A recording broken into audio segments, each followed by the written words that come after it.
तो इस वीडियो में हमने दो एग्जांपल्स करने हैं। पहले एक एग्जांपल हमने करना है ग्रीन रेवोल्यूशन का, एक एग्जांपल हमने करना है आईटी रेवोल्यूशन का। क्या समझने के लिए? ये समझने के लिए कि अगर हम हमारे ह्यूमन रिसोर्स यानी कि हमारी पॉपुलेशन या फिर हमारा ह्यूमन कैपिटल जो भी है, जितना भी है, उसमें अगर हम इन्वेस्टमेंट करेंगे, better education, better skills, better practical learning, है ना, technical enhancement, right, better vocational courses के थ्रू अगर हम उनमें इन्वेस्टमेंट करेंगे या फिर उन्हें बेटर मेडिकल फैसिलिटीज़ देंगे, तो हमें बदले में क्या मिलेगा? हाई रेट्स ऑफ रिटर्न मिलेंगे फ्यूचर में। हमने ये समझने के लिए दो एग्जांपल्स करने हैं, ग्रीन रेवोल्यूशन और आईटी रेवोल्यूशन। आपकी बुक में एक और भी एग्जांपल है, एग्जांपल ऑफ जापान, वो भी देखेंगे how it matches with this point कि अगर हम हमारे ह्यूमन रिसोर्स में या हमारे ह्यूमन कैपिटल में अगर हम इन्वेस्टमेंट करेंगे, better education, better skills, better knowledge, better technical update, right, और बेटर मेडिकल फैसिलिटीज़ के रूप में, की फॉर्म में, तो वो कैसे हमें बेटर रिटर्न्स देंगे फ्यूचर में, राइट। चलो, अब आए हम एग्जांपल्स पे। पहला एग्जांपल हमारा ग्रीन इंडिया की जो ग्रीन रेवोल्यूशन है उसका एग्जांपल, कि कैसे जब हमने हमारे ह्यूमन रिसोर्स में या हमारे ह्यूमन कैपिटल में जब हमने इन्वेस्टमेंट करी, है ना, बेटर फार्मिंग नॉलेज जब हमने दी, किसानों को, उनको मॉडर्न फार्मिंग टेक्नोलॉजीज से रूबरू करवाया, वाकिफ करवाया, है ना, उन्हें जब मॉडर्न फार्मिंग टेक्नोलॉजीज के बारे में समझाया गया, तो कैसे उन्होंने उन्होंने छोटी सी लैंड पे भी, है ना, स्कार्स लिमिटेड लैंड रिसोर्स से भी क्या किया? प्रोडक्टिविटी बढ़ा के हमें दी, है ना। कहाँ इंडिया, मैंने, अगर आपने मेरी वीडियोस देखी हैं, राइट, वो स्टोरी ऑफ विलेज पालमपुर वाली, तो मैंने वहाँ पे समझाया था, एक स्टोरी शायद मैंने आपको बताई थी कि एक टाइम ऐसा था कि इंडिया के पास सिर्फ 2 वीक्स की ग्रेन्स बची थी, and our prime minister at that time Lal Bahadur Shastri ji, उन्होंने पेयर ऑफ बुलक्स मंगाए अपने प्राइम मिनिस्टर हाउस पे ही, और जो जितना भी वहाँ पे फार्म, जो भी ग्राउंड पार्क वगैरह जहाँ पे भी अवेलेबल था, वहाँ पे उन्होंने खुद खेती करनी शुरू कर दी अपने घर के मेंबर्स के लिए अनाज उगाने के लिए, राइट। तो फिर जब हमने ग्रीन रेवोल्यूशन अपनाई, तो कहाँ हम कुछ भी नहीं होते थे, हमें बाहर से इंपोर्ट करना पड़ता था, खाना वाना, अनाज, ग्रेन्स, और कहाँ आज के टाइम पे हम एक्सपोर्ट करते हैं, राइट। तो ये बेस्ट एग्जांपल है, ग्रीन रेवोल्यूशन बेस्ट एग्जांपल है कि अगर हम क्या करें, हमारे ह्यूमन रिसोर्स में या हमारे ह्यूमन कैपिटल में इन्वेस्ट करें, उन्हें बेटर नॉलेज दें, है ना, बेटर एजुकेशन दें, मॉडर्न फार्मिंग टेक्नोलॉजी से रूबरू कराएं, यानी कि HYV सीड्स यूज करो, बेटर इरिगेशन फैसिलिटीज यूज करो, है ना, better fertilisers, better manures, better weedicides वगैरह यूज करो, राइट। तो क्या होगा? आप भी, है ना, हमारे देश की जनता, हमारे देश के किसान भी क्या कर पाएंगे? लिमिटेड लैंड रिसोर्स से ज़्यादा प्रोडक्टिविटी कर पाएंगे, ज़्यादा यील्ड ला के हमें देंगे। ओके, चलो दूसरे एग्जांपल पे आते हैं। दूसरा एग्जांपल है हमारा इंडिया का आईटी रेवोल्यूशन। ठीक, आईटी रेवोल्यूशन, पहले तो आईटी क्या है? आईटी इज इंफॉर्मेशन टेक्नोलॉजी, है ना। अब आईटी रेवोल्यूशन क्या है? देखो, आज से 20 साल पहले we didn't had, you know, PCs, mobile phones, right, ये PlayStations, right, MP3 players जो हैं, क्या बोलूँगा मैं उसे, क्या बोलते हैं, वो आते नहीं, JBL के स्पीकर्स आते हैं ना, कुछ भी नहीं था हमारे पास। तो प्रोग्रामिंग, कोडिंग वगैरह, राइट, डिज़ाइनिंग वगैरह, सॉफ्टवेयर्स वगैरह, तो ये बहुत ही, यू नो, दूर की या बहुत बड़ी गेम थी। मैं 20-30 साल पहले की बात कर रहा हूँ। तो हुआ क्या कि चेंजेस आए हमारी सोसाइटी में। आप ये देखो, पहले ना टीवी होते थे, अपने पेरेंट्स से पूछना टीवी कैसा होता था। ये टीवी की स्क्रीन है, और है ना, एक बॉक्स की तरह होता था, पीछे ऐसे एकदम ऐसे एक्सटेंडेड पार्ट होता था, राइट। जो पुराने टाइप के जो टीवी हैं, वो एक बॉक्स की तरह के होते थे, राइट। तो ये स्क्रीन होती थी टीवी की, पीछे ना इक्विपमेंट, इसके अंदर इक्विपमेंट लगा होता था जो लाइट फ्लैश करता था, और फिर इस ये स्क्रीन विजिबल होती थी, राइट। तो ये पुरानी तरह के टीवी थे। ओके, कलरफुल थे, सब कुछ बढ़िया था, सब कुछ ओके था। तो ये पुरानी तरह के टीवी थे। अभी तो क्या है, एकदम फ्लैट स्क्रीन है ना, LED स्क्रीन है जिसको आप बोलते हो, ऐसे पतली सी एक स्क्रीन है राइट, वो दीवार पे हैंग हो रही है।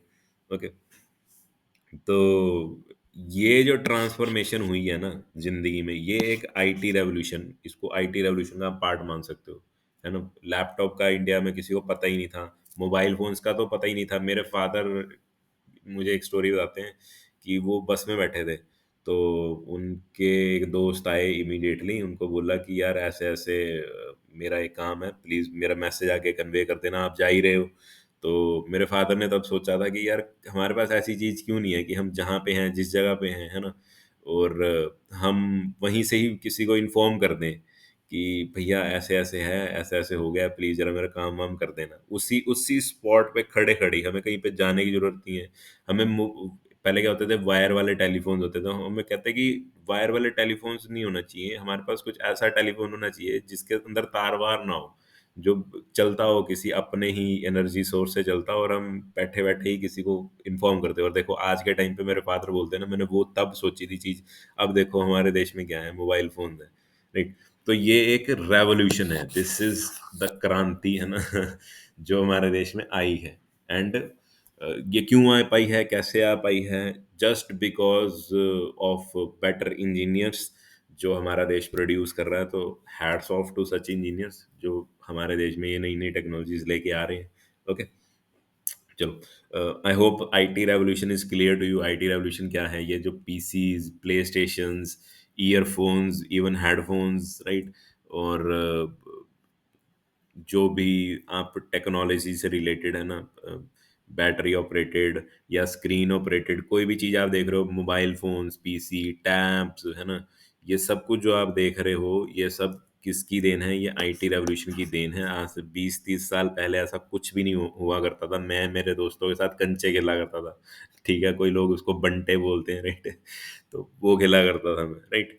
तो उसके बाद धीरे धीरे क्या आने लगी, आईटी रेवोल्यूशन आने लगी। we became, uh, better equipped with these this better forms of televisions, laptops, mobile phones, है ना, डीवीडी प्लेयर्स, और वी कैन से इवन कि आपके जो स्कूल्स में प्रोजेक्टर्स लगे होते हैं, that is also you know outcome of result of IT revolution only, right. वरना कुछ भी नहीं होता था। स्मार्ट जो बोर्ड्स हैं आपके स्कूल्स में, स्मार्ट बोर्ड्स लगे होंगे, that is also an outcome of this IT revolution only. वरना हमने तो कौन से बोर्ड्स पे पढ़ाई करी है, वही चौक से लिख रही है टीचर, उसके भी हाथ गंदे हो रहे हैं, पाउडर फैल रहा है पूरी क्लास में, है ना, डस्टर झाड़ के आना पड़ रहा है बाहर। वो दिन थे। अब तो क्या है, आईटी रेवोल्यूशन की बदौलत स्मार्ट पैनल्स आ गए हैं, स्मार्ट बोर्ड आ गए हैं। Okay, so this is IT revolution. तो कैसे आई ये रेवोल्यूशन हमारे देश में? देखो, जब हमने हमारे हमारे जो ह्यूमन रिसोर्स को, हमारे ह्यूमन कैपिटल को जब हमने क्या दी, बेटर टेक्निकल नॉलेज दी, यानी कि इंजीनियरिंग की पढ़ाई हम हमारे देश में लेके आए, हमने ज़्यादा से ज़्यादा कॉलेजेस खोले, ज़्यादा से ज़्यादा इंजीनियर्स बनाए, है ना। तो जब हमने उन्हें बढ़िया एकदम साउंड टेक्निकल नॉलेज उन्हें प्रोवाइड करनी शुरू करी, जब हमने उन्हें स्किल्स प्रोवाइड करने शुरू किए, जब हमने उन्हें बेटर एक्सपर्टीज दी, उनको निखारा, उनको सुधारा, उनको नई नई टेक्नोलॉजी से रूबरू करवाया, राइट, तब हमारे ह्यूमन कैपिटल ने क्या किया जी, इंडिया की टेक्नोलॉजी में वो क्या लेके आए, बूम लेके आए, क्रांति लेके आए। Okay, so India's IT revolution is also the one of the best example to know, to understand but कि अगर हम ह्यूमन रिसोर्स को, हमारे ह्यूमन रिसोर्स को क्या देंगे, बेटर टेक्निकल नॉलेज देंगे, उन्हें बेटर स्किल्स, बेटर एक्सपर्टीज से इक्विप करवाएंगे, तो वो भी क्या लेके आएंगे, इंडिया की टेक्नोलॉजी में बूस्ट, बूम, है ना, मिरेकल रेवोल्यूशन लेके आएंगे। ओके, चलो आगे चलते हैं। तो ये जो चैप्टर है ना, स्टार्टिंग में जो वो इंट्रोडक्शन दे रहा है, जो ऑथर समझाने की कोशिश कर रहा है, वो यही सब है कि हम जो लोग हैं ना, पीपल हैं, वो एक बहुत बढ़िया रिसोर्स हैं। तभी तो हम हमारे मटेरियल इनपुट्स को, फिजिकल एसेट्स को बढ़िया रूप में, बढ़िया तरीके से यूज कर सकते हैं। Okay, I hope you got this point. इतना कुछ रटने की जरूरत नहीं है, just keep it plain simple कि लोगों में जब आप इन्वेस्टमेंट करोगे एजुकेशन और हेल्थ के मैटर फॉर्म में, तो वो क्या देंगे आपको, बेटर रिटर्न्स देंगे। इंडिया की ग्रीन रेवोल्यूशन और आईटी रेवोल्यूशन इसका एग्जांपल है। अब आता हूँ मैं जापान के एग्जांपल में। देखो जी, जापान में आते हैं बहुत सारे फ्लड्स, बहुत सारे अर्थक्वेक्स। अल्टीमेटली जापान की इकोनॉमी बहुत ज़्यादा हिट होती है ना? एक बार तो सुनामी आई थी और वो बहुत ज़्यादा हिट हुआ था। इवन कि उसके जो क्या कहते हैं, न्यूक्लियर पावर प्लांट्स हैं, वो भी डिस्ट्रॉय हो गए थे, right? Still still Japan manage to grow back again, to boost his economy. How come? पढ़ते हैं। Countries like Japan have invested in human resource। Japan जैसे कंट्रीज ने किस में इन्वेस्टमेंट करी? अपने ह्यूमन रिसोर्स में इन्वेस्टमेंट करी उन्होंने। They did not have any natural resource, ना कोयला ना पेट्रोल, कुछ भी नहीं है उनके पास। कोई भी नेचुरल रिसोर्स नहीं है उनके पास, एक्सेप्ट वो क्या कहते हैं, फिशिंग के अलावा, right? These countries are developed और रिच। ये कंट्रीज डेवलप्ड भी हैं और रिच भी हैं, जापान जैसी कंट्री हैं। They import the natural resources needed in their country. ये नेचुरल रिसोर्सेज को बाहर से मंगवाते हैं। जो भी जिस भी चीज़ की ज़रूरत होती है उनकी कंट्री में, वो उसे कहाँ से मंगाते हैं? बाहर से मंगवाते हैं।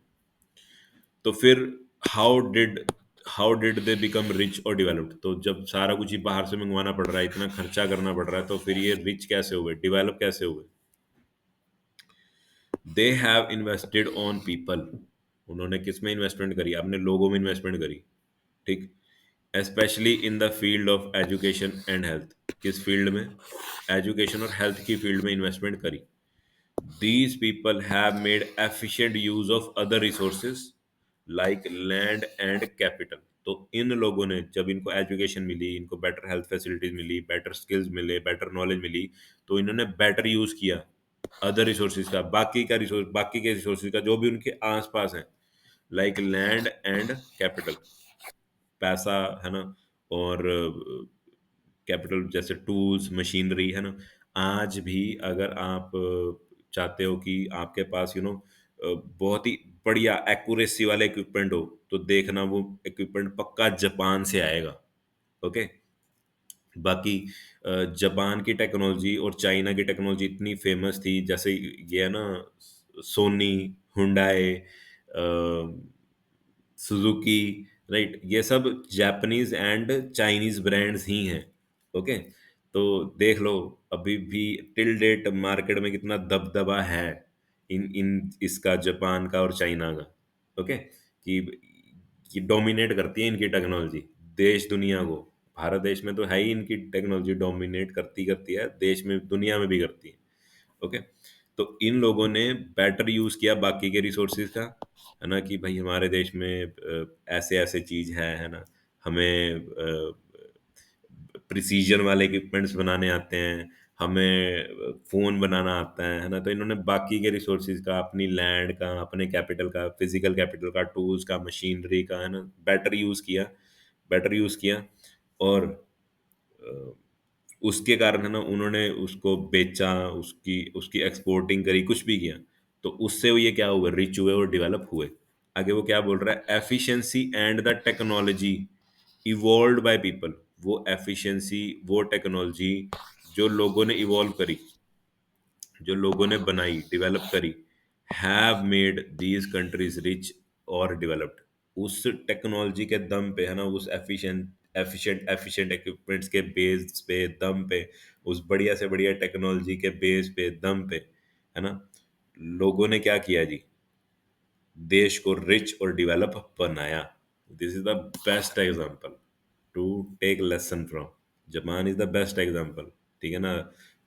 फ्लड्स आते हैं, अर्थक्वेक्स आते हैं, राइट? वो उसकी लोकेशन ही ऐसी है, लगा लो वर्ल्ड में कि दो टेक्टोनिक प्लेट्स के ऊपर लाई करता है वो, है ना? पैसिफिक, एक तरफ पैसिफिक प्लेट है, एक तरफ यूरेशियन प्लेट है ना? दोनों आपस में टकराती हैं, तो वहाँ पे अर्थक्वेक्स आते हैं, राइट?